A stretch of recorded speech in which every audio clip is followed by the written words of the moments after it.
ठीक है, तो क्या था अपना चैप्टर लिविंग वर्ल्ड।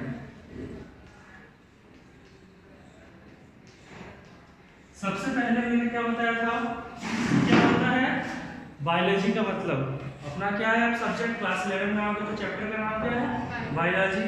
अब ये हमारा स्ट्रीम है, ये हमारा फील्ड सब कुछ है, तो क्यों इसका नाम बायोलॉजी पड़ा।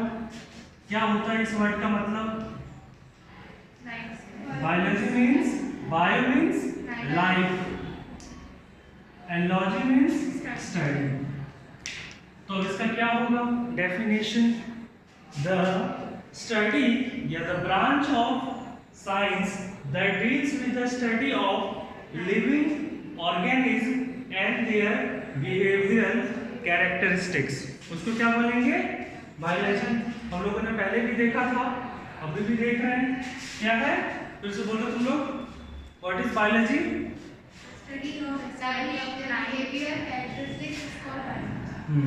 स्टडी ऑफ लिविंग ऑर्गेनिज्म और life and their behavioural characteristic, उसको क्या बोल रहे हैं बायोलॉजी। अब देखो बायोलॉजी का सबसे बड़ा वर्ड क्या है लाइफ, कि आप लाइफ किसको बता रहे हो, तो व्हाट इज लाइफ। तो लाइफ बता रहे हैं कि ऐसे ऑर्गेनिज्म जो पॉजेस करते हैं लाइफ को, उसको बोलते हैं लिविंग ऑर्गेनिज्म। क्या बोलते हैं उसको, लिविंग ऑर्गेनिज्म। देखो क्या, the organism which possess life are known as living organism.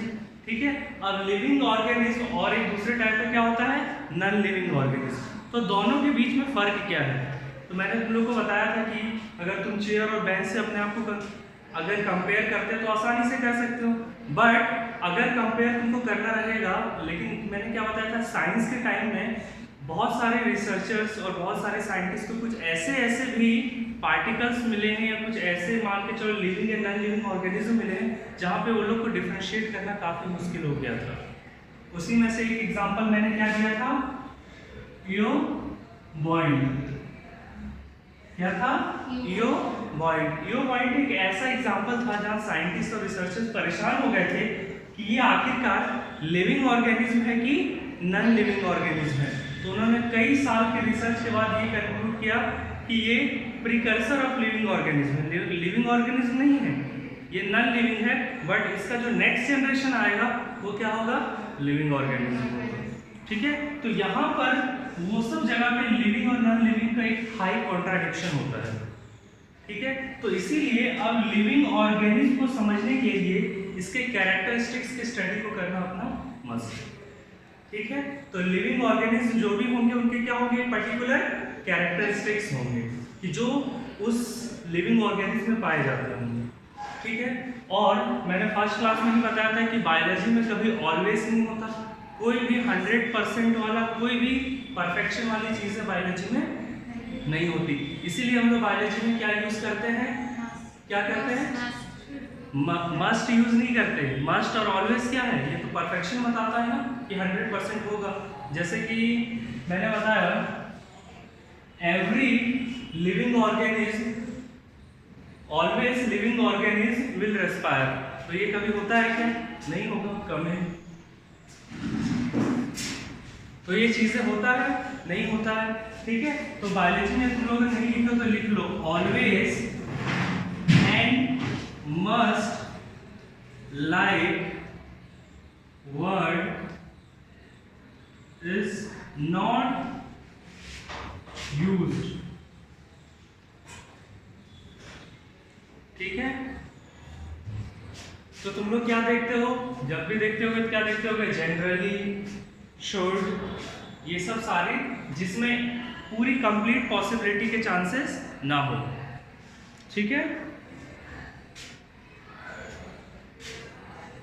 इतना हो गया। और लिविंग ऑर्गेनिज्म के कैरेक्टरिस्टिक करें डिस्कस, तो क्या है कैरेक्टरिस्टिक ऑफ लिविंग ऑर्गेनिज्म, कि एक कोई लिविंग ऑर्गेनिज्म है तो उसके क्या क्या कैरेक्टरिस्टिक्स होंगे जो उसको नॉन लिविंग से अलग बनाता है। ठीक है, तो पहला क्या था, सेलुलर स्ट्रक्चर। पहला था सेलुलर स्ट्रक्चर, और सेलुलर स्ट्रक्चर क्या था? हाँ, मतलब कुछ कि उसका कुछ डेफिनेट, कुछ कॉम्पैक्ट और कुछ सरफेस एरिया या वॉल्यूम वो एक्वायर करें, जिसको आप डिफरेंशिएट कर पाओ देखिए कि हाँ ये ऑर्गेनिज्म है तो ये इसका कुछ शेप है, कुछ साइज है और कुछ डेफिनेट मास को क्या कवर किया हुआ है। तो ठीक है, तो पहला कैरेक्टरिस्टिक्स ये बताता है, जिसको क्या बोलते हैं?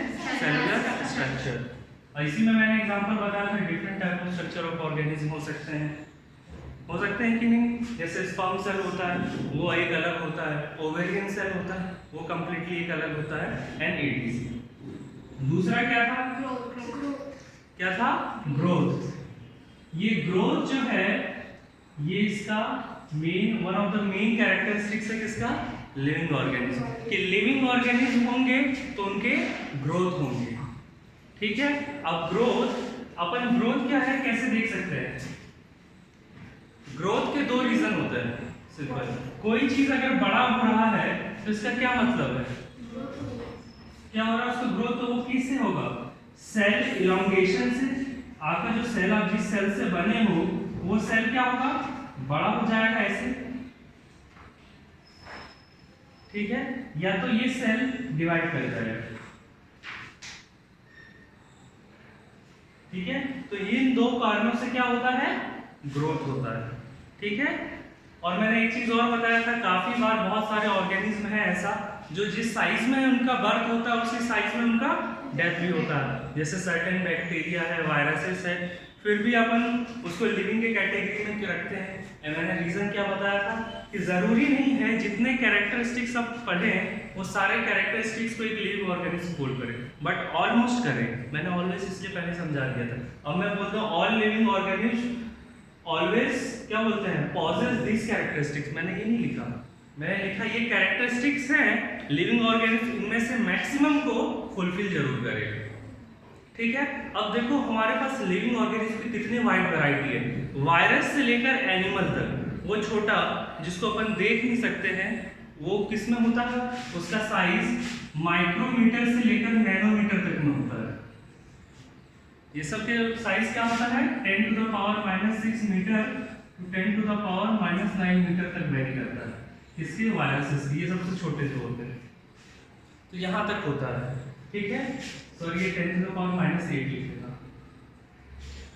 10 to the power -6 metre to 10 to the power -8 यहाँ तक वेरी करता है। ठीक है, और वो उसको भी अपन लिविंग कह रहे हैं। ठीक है, इस ग्रुप में क्या बैक्टीरिया भी आएगा, वायरस भी आएगा, और अपन जो है उसको भी अपन क्या बोल रहे हैं? लिविंग ऑर्गेनिज्म बोल रहे हैं। तो कुछ तो कैरेक्टरिस्टिक्स हो सकता है कि इसमें से हमसे मैच करे, कुछ ना भी करे, फिर भी अपन उसको लिविंग ऑर्गेनिज्म में रखते हैं। तो पहले दो रीजन क्या है? सेलुलर स्ट्रक्चर, दूसरा क्या है? ग्रोथ, थर्ड क्या होगा? रिप्रोडक्शन। कि जितने भी लिविंग ऑर्गेनिज्म होंगे उनका क्या होगा? रिप्रोडक्शन होगा। रिप्रोडक्शन का मैंने सिंपल मतलब समझाया था, अभी हमें सेक्सुअल जो भी पढ़ा है उससे कुछ नहीं, कि प्रोडक्शन अगेन एंड अगेन। ठीक है, क्या? Production again and again. अब वो क्या हो सकता है? किसी लिविंग ऑर्गेनिज्म का प्रोडक्शन बारंबार, या किसी सेल का प्रोडक्शन अगेन एंड अगेन, उसी को अपन रिप्रोडक्शन बोलते हैं। तो ये वाला जो टेंडेंसी है वो जिसके पास भी होगा वो क्या होगा? लिविंग ऑर्गेनिज्म का होगा। तो रिप्रोडक्शन का एबिलिटी देखो सबके पास होता है, इवन वायरस के पास भी। वायरस जब हमारे बॉडी के अंदर आता है, हमारे न्यूक्लियस के पास अपना जेनेटिक मटेरियल करता है, वहाँ से कॉपी करता है, फिर 1 से 4 बनता है, फिर 4 से 8, 8 से इस तरह से जितना भी हो 1 से 100 भी बन सकता है। इस टाइप से ये पूरी चीजें चलती है। क्लियर है? तो सबके पास रिप्रोडक्शन करने की क्षमता होती है। इसमें भी एक्सेप्शन है कि कुछ जो है दूसरे सेल से बनते हैं वो रिप्रोडक्शन नहीं करते हैं। मान के चलो एक सेल है, मैं तुम लोग को नाम बताता हूँ। तुमने ये नाम सुना होगा, मोनोसाइट, नाम सुना है? अच्छा, WBC का नाम सुना है? White blood cell. तो व्हाइट ब्लड सेल का एक टाइप क्या है? मोनोसाइट। ये मोनोसाइट जो है जब अपना पूरा एडल्टहुड में पहुंच जाता है तब इसका नाम हो जाता है मैक्रोफेज। क्या हो जाता है? मैक्रोफेज। क्लियर है? तो फिर ये मैक्रोफेज बनता है, फिर कुछ महीने जिंदा रहता है, फिर डेड हो जाता है। क्लियर है? तो मैक्रोफेज डेड हो जाता है। अब देखो तो मैक्रोफेज का क्या हुआ, सिर्फ यहां से यहां ओरिजिनेशन हुआ, इसने तो कभी रिप्रोड्यूस किया नहीं। मैक्रोफेज ने कभी रिप्रोड्यूस तो किया नहीं, बट फिर भी वो एक लिविंग ऑर्गेनिज्म था जो आके एंड हो गया। तो यहाँ पर ऐसे जगहों पे ये रिप्रोडक्शन का टर्म कभी कभी कॉन्ट्राडिक्टरी लगता है। क्लियर है? चलो इतना चीज समझ में आ गया रिप्रोडक्शन। अब रिप्रोडक्शन यानी क्या होता है, किसी भी तरह से अपना जो ऑर्गेनिज्म है उसका क्या बोलते हैं, वैसा ही ऑर्गेनिज्म को बनाना रिप्रोडक्शन बोलते हैं, चाहे वो किसी भी मेथड से। फोर्थ क्या था? रिस्पॉन्स।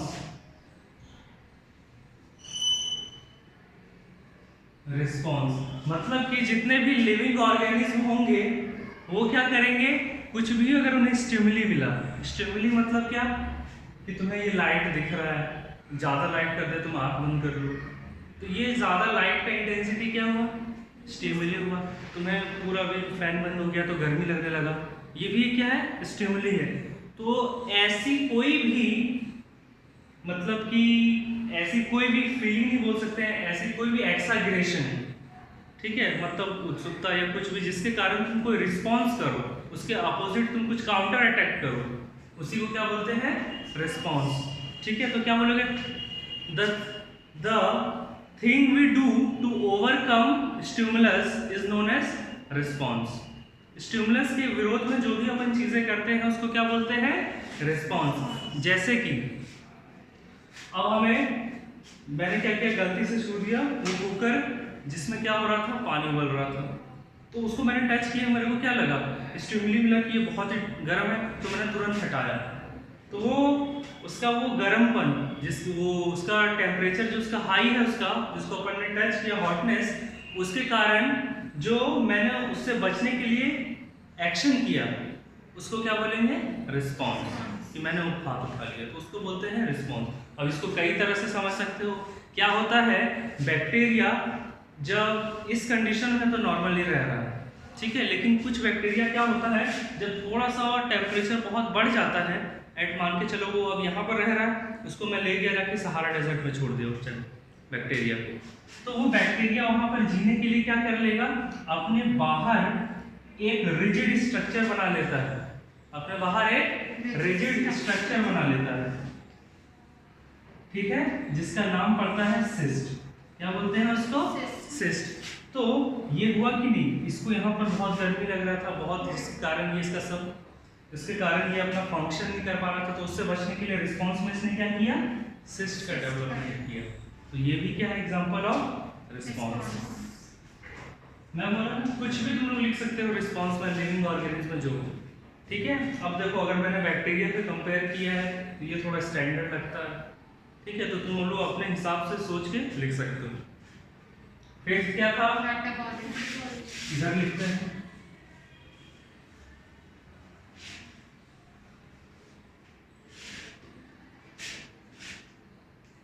तुम लोगों के पास इसका लिखा हुआ नोट्स है। फिफ्थ है मेटाबॉलिज्म।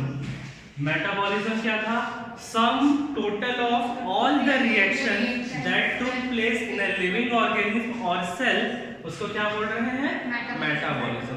क्लियर बात है कि जितने भी रिएक्शन आपके बॉडी या आपके सेल के अंदर हो रहे हैं सबको एक साथ बोलते हैं मेटाबॉलिज्म। इसमें से भी दो पार्ट था, एनाबॉलिज्म,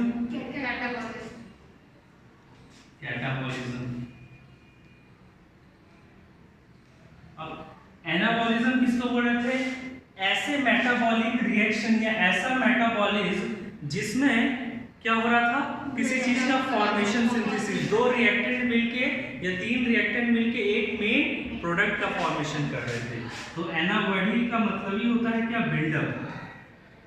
क्या होता है, बिल्डअप, मतलब ऐसे रिएक्शन जिसमें किसी प्रोडक्ट का फॉर्मेशन होता है उसको क्या बोलते हैं, एनाबॉलिज्म, और जिसमें किसी प्रोडक्ट का ब्रेकडाउन होता है, मतलब किसी रिएक्टेंट का ब्रेकडाउन होगा, ठीक है, उसको क्या बोलेंगे? कैटाबॉलिज्म। अभी एग्जांपल देखते हैं। एनाबॉलिज्म का एग्जांपल क्या है? क्या था एग्जांपल? फोटोसिंथेसिस। फोटोसिंथेसिस क्यों? क्योंकि यहाँ का प्रिंसिपल देखो बिल्डअप का है, तो यहाँ क्या होता है? CO2 प्लस H2O क्या बनाता है? C6H12O6 प्लस O2 ये बनता है। बैलेंस कर लेना, कर लोगे? 6 CO2 इधर दो, 6 H2O इधर दो और यहाँ पर 6 O2 लिख दो, बैलेंस हो गया। ये फोटोसिंथेटिक का रिएक्शन है, जो कैसा रिएक्शन है? एनाबॉलिज्म। और क्यों इसको एनाबॉलिज्म बोल रहे हैं? क्योंकि ये सेल के अंदर होता है। Is it clear? अब कैटाबॉलिज्म का एग्जांपल क्या है? रेस्पिरेशन। और रेस्पिरेशन का रिएक्शन क्या है? C6H12O6 ये है क्या? ये ग्लूकोज है। क्या है? ग्लूकोज है।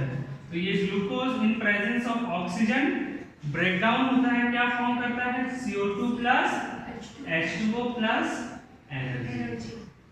तो इसमें देखो एक रिएक्टेंट था, वो क्या हुआ? ब्रेकडाउन हुआ। ठीक है, तो उसी को क्या बोल रहे हैं अपन? कैटाबॉलिज्म।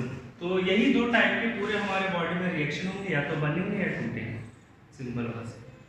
ठीक है, ये टॉपिक हो गया।